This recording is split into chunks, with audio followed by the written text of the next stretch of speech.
Oh, we're doing it? I think we're doing it. Oh my We gosh. are Hello and live. welcome back, everybody. Welcome back. So excited. I have a treat for you today.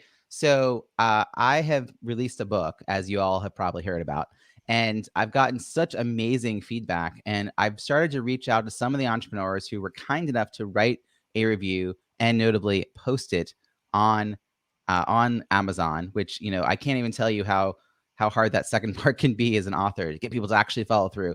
But Christopher Johnson is here with us, and I want to just quickly read what his review was about, and then we're going to have him come join us, and we'll talk about his insights from the book, what he took away from it, and how he's applying it to his business, and sort of what his next steps are with all of this, because I think it's going to be really interesting for folks who are also thinking about for their own business. So here is his Amazon review.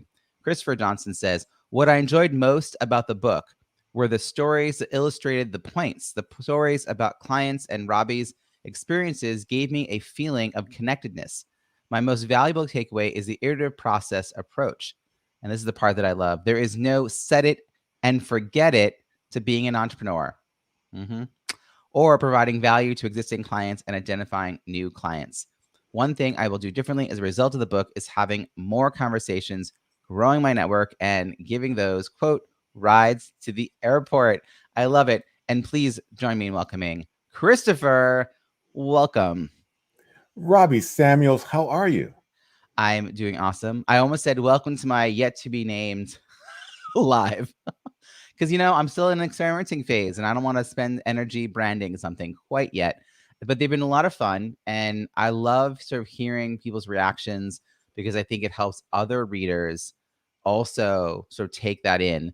So you've been part of my community for ages now, and remind me, was it Brenda who connected us initially? Actually, it was Diane Darling, It was Diane Darling. the Diane The Darling. Diane Darling. Shout out to Diane Darling. I did not realize that. Okay, because I've seen you just in Brenda since. So okay, how did you know Diane Darling? We are in an accountability lab. So 6:30 in the morning, before hair and makeup, we get on a call and we talk about what we plan to do for the day. Very cool. How many people are in that group? It has ranged from as many as 9. Some mornings it is just a couple. Brilliant. That's very cool. And you've been doing that now for a while then? It started in, I think, June or July of 2020. Cool. All right. And that's how you met Diane Darling. I know Diane Darling from the Boston network, and she's an incredible networking expert. And so we've had a couple of great conversations in person, which is always a joy. Of course, now I've since moved from that area, but we can stay connected online. I love that she turned you on to me. And was it really around the virtual event space? Was that what first? It was. She recommended I attend your virtual happy hour Mm-hmm. and learn more about Zoom. And here we are. And here we are. And so we've already done some work together and collaborate together now. So you actually took that to heart, that advice from Diane, and you came to my Friday virtual happy hour, my No More Bad Zoom virtual happy hour, which is every Friday at 5 Eastern.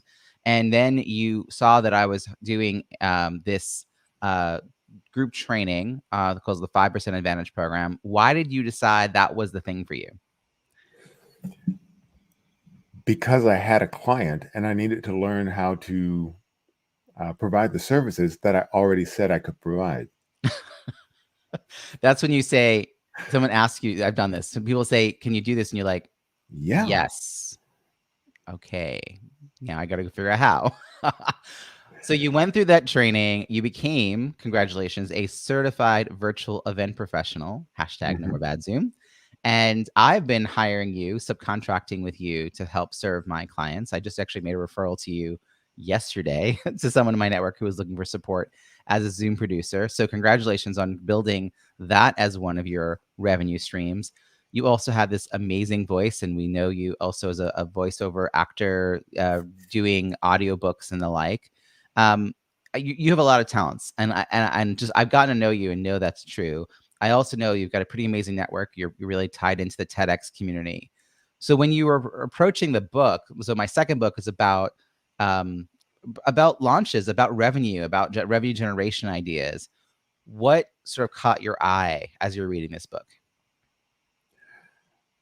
All right, so let's back up just a second. Sure.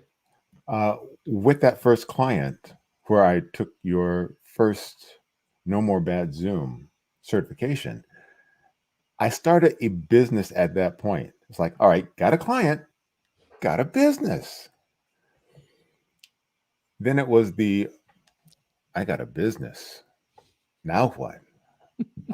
So the book helps address some of the now what. Mm-hmm. Um, And you went all in. You became an LLC like immediately. I did. You didn't already have one. You set that up. Yeah. So Got that the for me, client, got the that's LLC. fast out of the gate. I had a business for 10 years before I became an LLC. And see, yeah. So now I'm sort of playing catch up. It's like, all right, great. I have these things in place. What I what do I do? Um, and as I said in the review, it is an iterative process. You do something, and then you think, oh, okay, I've done that. Oh no, you mean do that again? And oh, okay. Yeah. It's there's a lot of information in the book, and I'll just put the link here so people want to grab the book, which by the way is out as paperback, not just ebook now. So you can get the ebook or the paperback, and the Big Results Toolkit, which is the bonus content, all at smalllistbigresults.com. So this iterative process. So you have a bunch of ideas, I'm guessing, in your head around different revenue possibilities, different ways of providing value to your network. Because again, you are multifaceted, lots of experience in different areas. While you're reading the book, did that start to help you? Like, for instance, the Discover Your Ideal Client section, did you start to really think about who those people are that you were going to serve? I did. And see, here's the thing. Initially, I had been thinking, all right, I do X. So I'm looking for people who need X. That really isn't always the case. Uh, the first thing you need to do for any potential client is listen and understand where they are and how you may be able to help in that situation. So, understanding where they are is the first step. Whether or not that's a good match or whether or not you can help them or steer them in the direction they need to go or want to go. Well, that comes after that. Yeah, yeah. So in the book, it sounds a lot like the little P and big P steps. Was that helpful framing for you? Like, how did that change the way you were thinking about these possible prospects? All right. One of the things with that is, yeah, understanding where they are. So just because you understand exactly what the problem is, Right. um, that they may not be ready for that yet. From an IT standpoint, I I just want to get this done. I don't care which. Okay, all right, calm down. Here's what we need to do. Let's first. What do you want the program to do? Okay, that fine. We can do that. And with programming, and my background is IT, it is an iterative process. All right, I need X equals on, I want that to be the final output. Wonderful. You have labeled output. It's a win-win. Okay, I need something a little bit more than X equals. Can we make that, like a pretty italicized font? Right. Can we put something else behind that? After all of these experiments, after such and such inputs, we have resolved that the issue is this X. It's still And the same answer, X equals, but yep. now you've added more understanding to it. And that's by understanding the client. And that approach is what, was evident in the book. Like, oh, understand, listen. You actually knew how to do this in some ways. Like Oh, sure. you had done it in this other area of your life, but you hadn't necessarily thought to apply it in this space. Exactly. Sometimes we live our lives in little boxes, not necessarily the ones that we see on the screen, but we compartmentalize. Oh, Right. well, this area is this. You know, you can do the same thing else. Wait, you can do that same thing in other places? Huh. Yeah. So, what did you do next? Like, did you start to actually take steps in the book and apply them? Because the book is almost like a workbook in itself, right? It's very action oriented. Some people could just read it and think this is great ideas, but it seems like you did more than that. I did take action in going over who my potential contacts are and how to use uh, how to extrapolate my contacts into the people I would try and work with. Mm-hmm. So saying, all right, if I have X number of contacts and these people are gung ho for my success, they are in my corner, they Yeah. have my back, they are promoting and encouraging me to move forward. How do I help them do that? Right. If I How can do you make sure they define know what you do? Right. exactly, defining exactly what I do or how I can help is the first key. Mm-hmm. I was just thinking about how this was when I did the wake up the pop up mastermind. You were actually in the first group of the pop up mastermind, if I recall correctly. And and I want to share a little bit about this for folks watching because I think other entrepreneurs could use this as a strategy.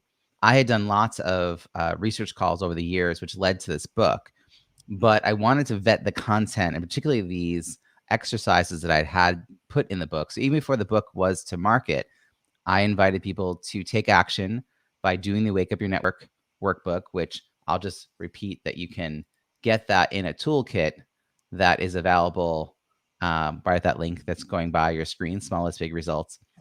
So I do know that people need some help focusing and taking action. So the idea was, okay, Christopher, you want to do this, go ahead and do it. And you have to have it done by this date when we're going to meet in a small group with up to 8 people.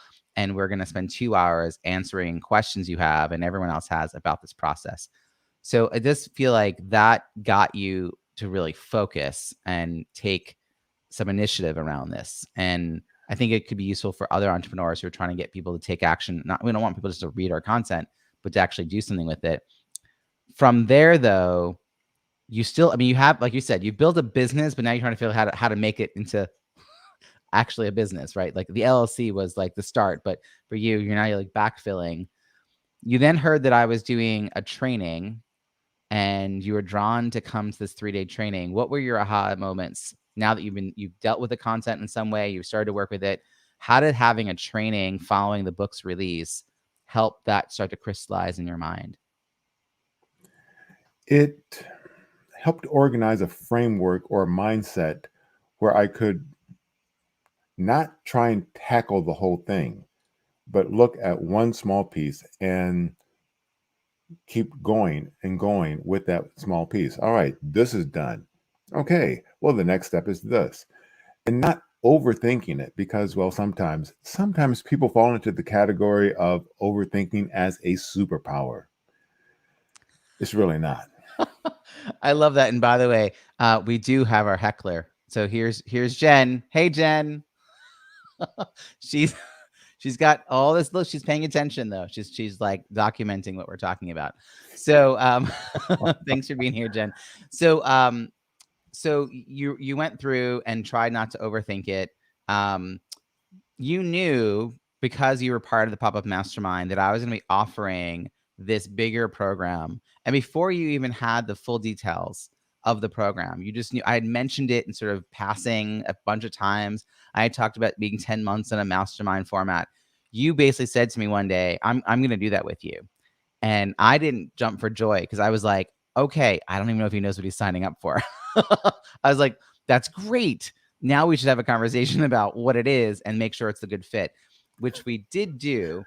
And what led you to realize like getting involved in a bigger program where there's some structure and focus and accountability was going to help you? How did you know it was right for you to invest? I invested with you in the No More Bad Zoom program.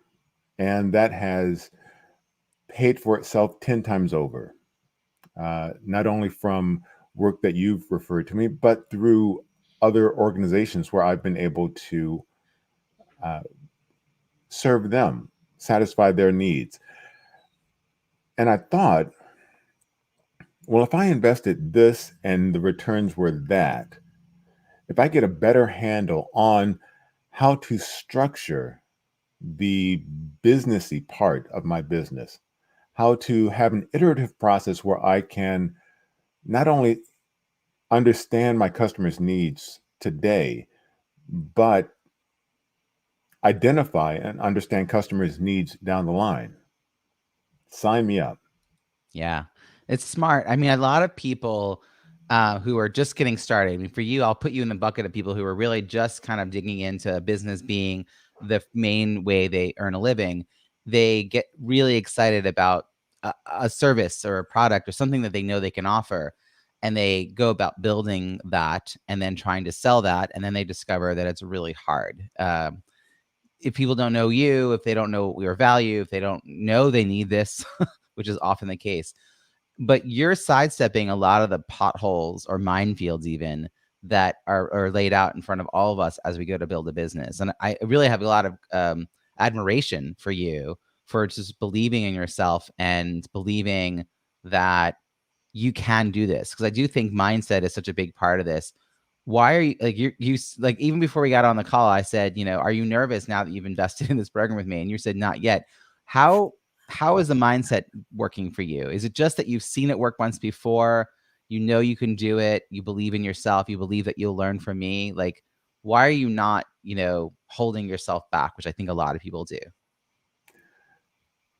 It's all right. Yes, and one of the most beneficial courses I've ever taken in life was improv through Second City Detroit. Through that, it is a yes, and. So you're trying to be a good scene partner for anyone you're in a scene with. Working with you, I feel as though, all right, we're scene partners. I can trust you in this environment and we are going to make something better. Um, What a great Incorporating that, analogy. yeah, you always want to be a good scene partner with anyone you're in a scene with. What does that mean? It doesn't mean trying to shine a spotlight on yourself. It means making what you all are working on together better. Jen says, you did Second City. What don't you do? Windows. Oh, wait, never mind. I do Windows, not 3.1. I know. It's a Dun, bad dun. dad geek joke. You should That be was happy. awesome. I loved it. I loved it. Um, this is really cool. And I've been having conversations lately with people who had been fairly interested in the idea of this program, but didn't step in and sign up. And I think a lot of them don't yet trust that they're going to make it happen. That yeah, like, because they don't have that product market fit. They haven't been paid yet by somebody or consistently been paid by somebody for the thing they really want to do. They're holding themselves back. But in some ways, what you're doing is committing to a process that will lead to a good outcome. And you're open to what that outcome ends up being because you are curious and you're open and you're yes ending and you're improving your way through. Honestly, improv came up a lot for me in 2020. I've never been trained in it, but a lot of the ways I reacted to life last year was about improv. It was about just sort of taking a little this and going with it and just seeing what happens, and then and not getting stuck about what is the outcome and being really attached to it being a particular thing. I really like the idea of how you're thinking collaboratively about your own learning. It's a Yeah. really nice approach. And it sounds like it comes from life for you. Like, you have experienced this working in other areas of your life. And you're thinking about how does, like, this thing I learned over here is going to apply over here and it's all going to work out. You just know that a year from now, you're going to be in a better place. That is sort of right. Am I putting words in your mouth? You are, and I will give a pithy summation. Curiosity and tenacity. Hmm. Curiosity, interesting. I try and inhabit a growth mindset. I know I can learn whatever it is I need to learn. I know I can do what I need to do. Learning to swim in my 50s, the most difficult thing I've ever learned how to do. Running a marathon, okay, did it. So learning how to do something else, easily achievable. All right, And Jen's achievable. piping in again. Between his openness to results and commitment to this process, I have 100% faith that Christopher's business ventures will be major successes. I love the plurality in that statement that she and I both know that you're not going to do just one thing because you're too much of a renaissance guy to do just one thing. And that can actually also be not even a stalling tactic, but really a roadblock to people moving forward, is that they have too many varied interests and they can't quite zero in on one. I think that is a challenge for people getting started who are as multifaceted as you are. And so you're going to have to pick something to get started with and then kind of grow from there. And Exactly. Yeah. yeah, and you probably have some ideas about that. So you have signed up. The program is called Wake Up Your Network Program.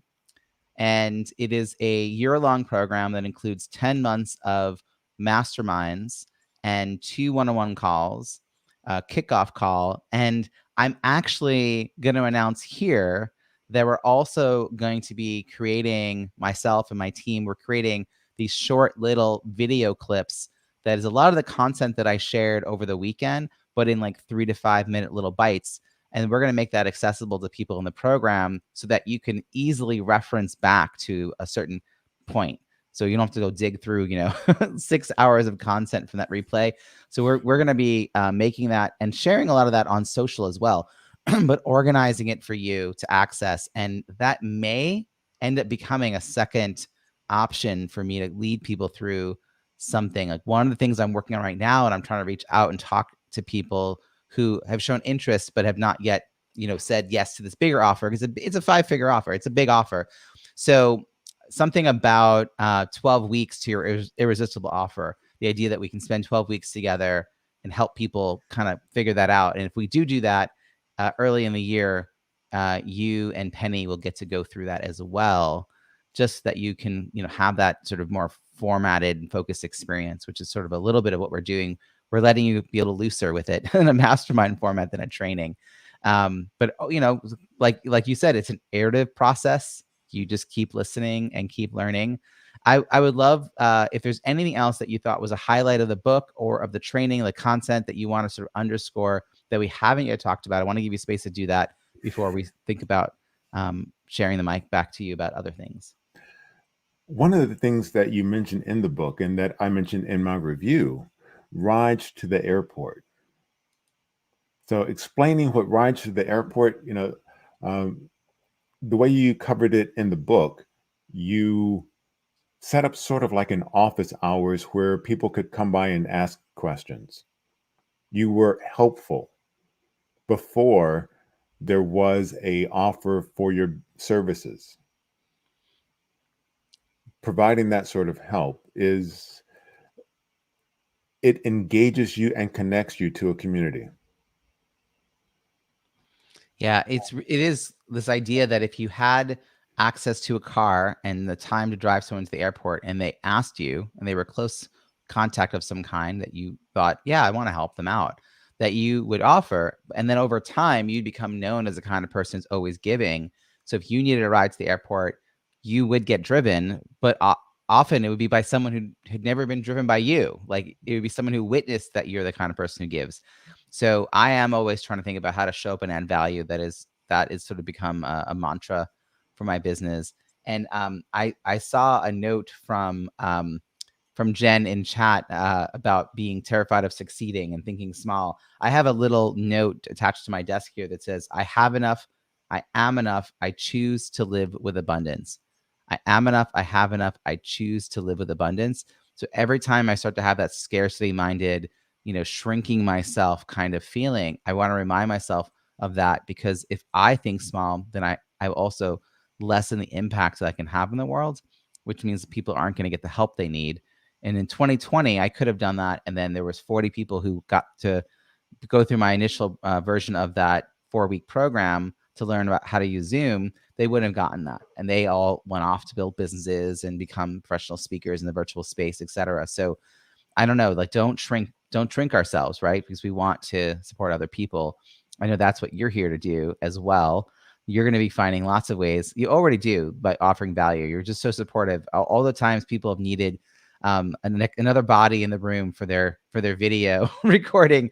You're like, I'm there. How can I help? So really cool. And I'm looking forward to working with you. You're going to help produce my audiobook version of this book. And I'm excited about that. Something you know a lot about. And having wrestled with this on my own in the past, I want to do it right and get the right kind of support around me, which is yet another gift that you have to offer the world. I'm so curious what you're going to do next. And I'm excited to be on this journey with you. How can people find you and follow you and connect with you and learn more about all the things that you do in the world? Well, my website, calmclearcommunications.com. Also on LinkedIn. Uh, I will share my profile in the comments. I am open to connecting if they mention they saw this program. And in that personalized invite,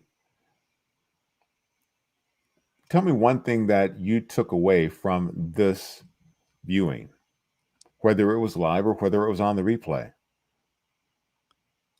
Yeah, that's awesome. And thank you for also being so active with my book launch and just participating in that. As we close, I'd love just to hear your thoughts about the launch itself, because I'm sure you've been part of other books and because the TEDx community, you know, other people have published books.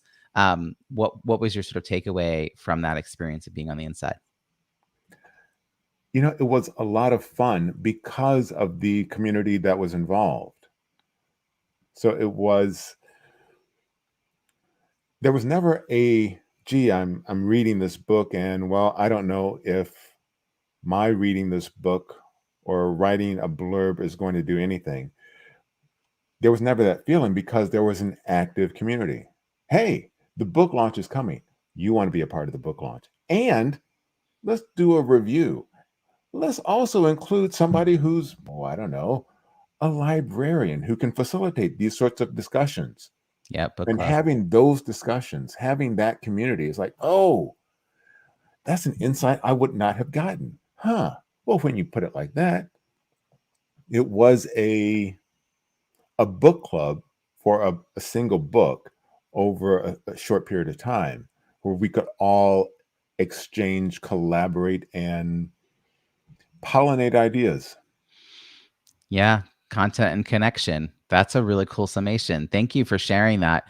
And yes, just to underscore what you just said, a week after the advanced copy came out, we did host a librarian-led book club discussion, which I think helped people focus on the book quickly. And whether they got through the whole thing or just started it or were just thinking about starting it, they got to come and hear other people's thoughts. And then the virtual launch party was also a space where we did a little bit of teaching, taking questions, and having some other folks in my network MC was really fun to turn it over to them. So these are things that other people can do that have books coming out and could really give people a reason to coalesce around it. 'Cause I think, you know, we really do crave the opportunity to connect with other people who have shared interests, shared challenges even. And I'm glad you're a part of that. And I deeply, deeply appreciate you. And now I know that I got to go send Diane a thank you for introducing us. So shout out to Diane Darling. And folks, if you want to find Christopher and I, one of the places you can find us is every Friday at 5 o'clock Eastern. We are at the No More Bad Zoom virtual happy hour. And you can find out more about that at nomooreBadZoom.com. Christopher, thank you so, so, so much. Always a pleasure, Robbie.